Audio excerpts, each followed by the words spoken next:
നമസ്കാരം, പ്രവാസി മലയാളിയിലേക്ക് സ്വാഗതം. കൊറോണ വ്യാപനം പ്രവാസികളെ ആകെ വിഷമത്തിലാഴ്ത്തിയിരിക്കുകയാണ്. മാനസികമായ സമ്മർദ്ദത്തിലായ പ്രവാസികൾ ആത്മഹത്യയുടെ വക്കിലെത്തി നിൽക്കുന്നു. ദിനംപ്രതി ആത്മഹത്യ ചെയ്യപ്പെടുന്ന മലയാളികളുടെ എണ്ണവും വർദ്ധിക്കുകയാണ്. ഇതേ തുടർന്ന് ഇതിനെതിരെ രംഗത്തെത്തിയിരിക്കുകയാണ് സാമൂഹ്യ പ്രവർത്തകനായ അഷ്റഫ് താമരശ്ശേരി. അഷ്റഫ് താമരശ്ശേരിയുടെ ഫേസ്ബുക്ക് പോസ്റ്റിന്റെ പൂർണ്ണരൂപം ഇങ്ങനെയാണ്: ഇന്ന് 5 മൃതദേഹങ്ങൾ, 3 പേരുടെ മൃതദേഹങ്ങൾ എംബാമിംഗ് കഴിഞ്ഞ് നാട്ടിലേക്ക് അയച്ചു. 2 പേരുടെ മൃതദേഹങ്ങൾ ഇവിടെ സംസ്കരിച്ചു. ഈ 2 പേർക്കും കോവിഡ് പോസിറ്റീവ് ആയതിനാൽ കോവിഡ് പ്രോട്ടോകോൾ അനുസരിച്ചാണ് ഇവിടെ സംസ്കരിച്ചത്. അതിൽ 4 പേരും ആത്മഹത്യ ചെയ്തതാണ്. ഒരാളുടേത് സ്വാഭാവിക മരണം. കഴിഞ്ഞ 2 ദിവസം മുമ്പ് അൽഐനിൽ നിന്നും നാട്ടിലേക്ക് പോകുവാൻ ഷാർജ വിമാനത്താവളത്തിലെത്തിയ ഒരു കുടുംബത്തിലെ അംഗമായ ഒരു സ്ത്രീയാണ് ഹൃദയാഘാതം മൂലം മരണമടഞ്ഞത്.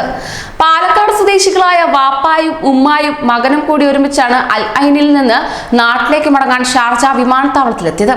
സെക്യൂരിറ്റി ചെക്ക് ഇൻ കഴിഞ്ഞ് ബോർഡിംഗ് പാസും വാങ്ങി വിമാനത്തിന് വെയിറ്റ് ചെയ്യുമ്പോഴാണ് നെഞ്ചുവേദനയെ തുടർന്ന് കുഴഞ്ഞു വീണ് ആ ഉമ്മ മരിക്കുന്നത്.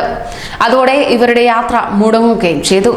ഇന്ന് എംബാമിംഗ് കഴിഞ്ഞ് ഉമ്മയുടെ മയ്യത്തിനോടൊപ്പം വാപ്പായും മകനും അതേ വിമാനത്തിൽ നാട്ടിലേക്ക് മടങ്ങി. കോവിഡ് പോസിറ്റീവ് ആയതിനെ തുടർന്ന് 2 ചെറുപ്പക്കാരിൽ ഒരാൾ തൂങ്ങി മരിക്കുകയും മറ്റൊരാൾ കെട്ടിടത്തിന് മുകളിൽ നിന്നും ചാടി മരിക്കുകയും ചെയ്തു.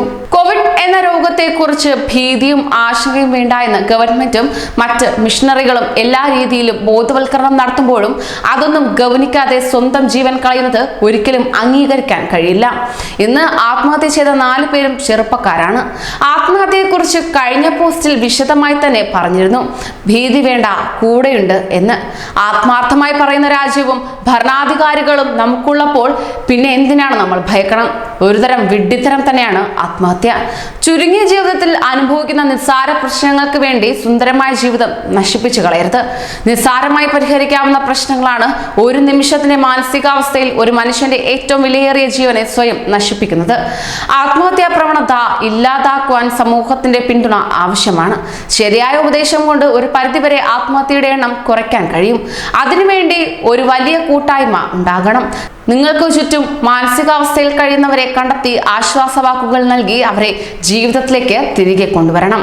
കൂടുതൽ പ്രവാസി വാർത്തകൾക്കായി ഈ ചാനൽ സബ്സ്ക്രൈബ് ചെയ്യൂ.